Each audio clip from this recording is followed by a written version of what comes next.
जय हिंद दोस्तों। आइए आज हम लोग कुछ इम्पोर्टेंट क्वेश्चन को प्रैक्टिस करते हैं जो कि एग्ज़ाम के पॉइंट ऑफ व्यू से बहुत इम्पोर्टेंट है। पहला क्वेश्चन है, ऊर्जा यकृत और मांसपेशियां में किस रूप में संग्रहित होती है। तो ऊर्जा जो हम लोग लेते हैं, इनहेल करते हैं, उसमें हम लोगों को क्या क्या मिलता है। जो फूड हम लोग लेते हैं उसमें मिलता है कार्बोहाइड्रेट, वसा और प्रोटीन। जनरली यही तीन चीज़ हम लोग इनहेल करते हैं, लेकिन जब ये हमारे शरीर में ज़्यादा हो जाती है तो ये स्टोर होती है, और ये स्टोर होती है किस रूप में, तो ग्लाइकोजन के रूप में होती है। ऑप्शन नंबर डी, क्योंकि ग्लाइकोजन जो है वो पॉलीमर है, और ये क्या है, कार्बोहाइड्रेट, वसा और प्रोटीन मोनोमर है। तो बहुत सारे मोनोमर मिल करके पॉलीमर बनाते हैं, और ये बहुत सारे पॉलीमर मिल करके पॉलीमर चेन बनाते हैं। तो इसीलिए ये जो कार्बोहाइड्रेट, वसा और प्रोटीन जो ऊर्जा के रूप में हम लोग एकत्रित करते हैं, अपने शरीर में स्टोर करते हैं, वो पॉलीमर के रूप में ग्लाइकोजन में स्टोर होता है। ठीक है, ऑप्शन नंबर डी। उसके बाद अगला क्वेश्चन है, कालेसर और सुल्तानपुर राष्ट्रीय उद्यान किस राज्य में स्थित है। तो कालेसर और सुल्तानपुर राष्ट्रीय उद्यान ऑप्शन में है पंजाब, उसके बाद में राजस्थान, गुजरात और हरियाणा। तो हरियाणा में स्थित है। कालेसर और सुल्तानपुर राष्ट्रीय उद्यान हरियाणा में स्थित है। ठीक है, ऑप्शन नंबर डी। इसमें क्या होता है, तो leopard is found in Kalesar, यानी कि चीतों के लिए ये फेमस है। ठीक, तो अगला क्वेश्चन है कि फूलों में पौधे देखी जाने वाली फूल वाले पौधे देखी जाने वाली प्रजनन अवस्था का सही क्रम क्या है, यानी कि कौन कौन सी ये क्रम से होकर के गुजरती है। तो पहला में है गैमेट, जाइगोट, इमरी और सीडिंग्स। तो देखिए ये पहला ऑप्शन ही सही है, क्योंकि सबसे पहले जाइगोट बनता है, फिर गैमेट बनता है, फिर जाइगोट बनता है, फिर इमरी बनता है, और उसके बाद सीडिंग बनता है। Option number A.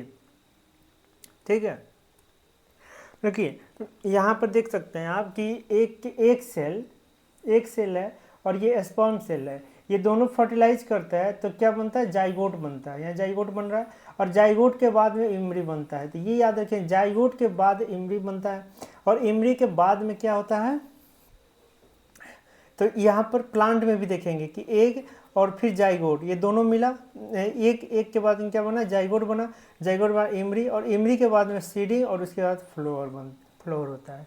यानी कि ऐसे क्रम में बनता है, पहले जाइगोट, इमरी, सीडिंग, तो फ्लोवर। ठीक है, ये सीरीज है, इसी सीरीज में होता है, इसको याद रखेंगे। अगला क्वेश्चन है कि भारत में ब्रिटेन के सभी संवैधानिक प्रयोगों में सबसे कम समय तक कौन सा चला था। तो इसका पहला ऑप्शन है, option number A, Indian council act of 1892, government of India act of 1999, Indian council act of 1861 और इंडियन काउंसिल एक्ट ऑफ 1909, यानी कि 1919 का इंडियन पे। तो देखिए सबसे पहले जब 1857 की क्रांति, तो उसके बाद में 1861 में इंडियन काउंसिल एक्ट आया था। 1861 में इंडियन काउंसिल एक्ट आया था। उसके बाद में 92 में आया इंडियन काउंसिल एक्ट। उसके बाद 1909 में आया इंडियन काउंसिल एक्ट। उसके बाद 1919 में आया Indian government of India act आया। लेकिन 1919 के बाद 1935 में आया। ठीक है, तो यहाँ पर देखिएगा आप, तो 61 से लेकर के 92 तक ये चला था। ये 92 से लेकर के 9 तक चला था, 9 से लेकर 19 तक चला था। तो इसके बीच जो है टर्म जो है वो 10 साल तक ही चला था। इसलिए सबसे कम समय तक D, option number D, Indian council act 1909। ठीक है, ऑप्शन नंबर डी इसका सही आंसर होगा। उसके बाद में कोंडा राष्ट्रीय उद्यान किस राज्य में स्थित है। तो पापीकोंडा राष्ट्रीय उद्यान उत्तराखंड, महाराष्ट्र, असम और आंध्र प्रदेश। तो इसका सही आंसर है आंध्र प्रदेश है। आंध्र प्रदेश में पापीकोंडा राष्ट्रीय उद्यान स्थित है। ठीक, तो अगला क्वेश्चन, हाइड्रोजन का रेडियो सक्रिय समस्थानिक है। हाइड्रोजन का रेडियो सक्रिय समस्थानिक, ऑप्शन ए में है रेडियम, ऑप्शन बी में है ड्यूटीशियम, और ऑप्शन सी में है प्रोटियम, और ऑप्शन डी में है ट्राइटियम। तो देखिए प्रोटियम में क्या होता है, प्रोटियम में एक इलेक्ट्रॉन और एक प्रोटॉन होता है प्रोटियम में। ड्यूटियम में क्या होता है, एक इलेक्ट्रॉन, एक प्रोटॉन और एक न्यूट्रॉन होता है, यह इसमें एक न्यूट्रॉन एक्स्ट्रा आता है। और ट्रिटियम में क्या होता है, एक इलेक्ट्रॉन, एक प्रोटॉन और दो न्यूट्रॉन होता है। ये दो न्यूट्रॉन होने के कारण ये अनस्टेबल इसका न्यूक्लियस होता है, और इसकी वजह से ये रेडियो एक्टिव फंक्शन शो करने लगता है। तो ये इसका सही आंसर है ट्राइटियम। ठीक है, ऑप्शन नंबर डी। ठीक है, ऑप्शन नंबर डी ट्राइटियम। इसके बाद ग्लोबल एग्रीकल्चर एक्सपोर्ट इंडेक्स में भारत की रैंक क्या है। 2023 के आधार पर 2023 के अनुसार भारत की रैंक थी 8। ग्लोबल एग्रीकल्चर एक्सपोर्ट इंडेक्स में भारत की रैंक 8 थी। मोटूर बांध किस नदी पर है, तो मोटूर बांध गोदावरी नदी, कावेरी नदी, नर्मदा नदी, माही नदी। तो इसका सही आंसर है कावेरी नदी, यानी गोटूर बांध किस पर है, तो कावेरी नदी पर है, और ये तमिलनाडु में है। तमिलनाडु में कावेरी नदी है, कावेरी नदी पर बना हुआ है मोटूर बांध। ये मोटूर बांध है, ये कहाँ पर है, तो कावेरी नदी पर बना हुआ है। उसके बाद किसके समय में गांधार हमेशा के लिए मुगलों के हाथों से निकल गया। तो देखिए गांधार जो था ये कहाँ पर था, तो अफगानिस्तान का क्षेत्र है गांधार, और ये इंडिया है। अकबर के समय में ये सारे अकबर का राज्य था, अफगानिस्तान तक अकबर का क्षेत्र था, हुआ करता था। तो उस समय ये गांधार मुगलों का अधीन था, लेकिन जैसे ही अकबर की देहांत हुई उसके बाद जहांगीर आए, और जहांगीर के समय में ये गांधार जो है इन मुगलों के अधिकार से निकल गया, आधिपत्य से निकल गया। तो ऑप्शन नंबर ए जहांगीर। ठीक है, ऑप्शन नंबर ए। वैसे भारत में चारबाग शैली का प्रथम मकबरा है। देखिए चारबाग शैली क्या है कि एक पर्शियन स्टाइल गार्डन है, यानी कि एक बगीचा बनाई जाती है जो पर्शियन स्टाइल में है। और इसमें क्या होता है कि एक बगीचा के एक आयताकार बगीचा के चार तरफ से ये एक रोड बनाई जाती है, और इस रोड के बीच में एक कैनाल बनाया जाता है। एक कैनाल है, ये कैनाल का निर्माण किया जाता है, और इसमें पानी भरी रहती है, और इसके बीचों बीच में मकबरा बनाया जाता है, और यही मकबरा बनाई जाती है। इसी को हम लोग ये चारबाग शैली में मकबरा कहते हैं, क्योंकि चार बाग का मतलब हुआ चार बाग, ये यानी कि ये एक बाग हुआ, एक बाग, एक बाग और ये एक बाग, यानी चार भागों में बाग को बांट दिया जाता है, तो इसलिए इसको चार बाग कहते हैं। तो इसकी शुरुआत अकबर ने की थी, और पहला मकबरा जो बना था हुमायूं का मकबरा बना था। ठीक है, शासक बनने के बाद 12 अध्यादेश जारी करने वाला मुगल बादशाह था। देखिए शासक बनने के बाद 12 अध्यादेश जो जारी किया था वह जहांगीर किया था। क्या हुआ कि 1605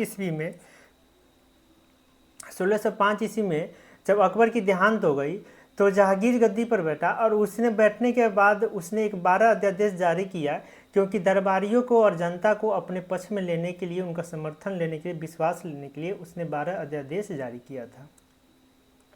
ठीक है, दीवाने वजीरात ए कल नामक नए पद का स्थापना किसने किया था, तो ये अकबर ने किया था।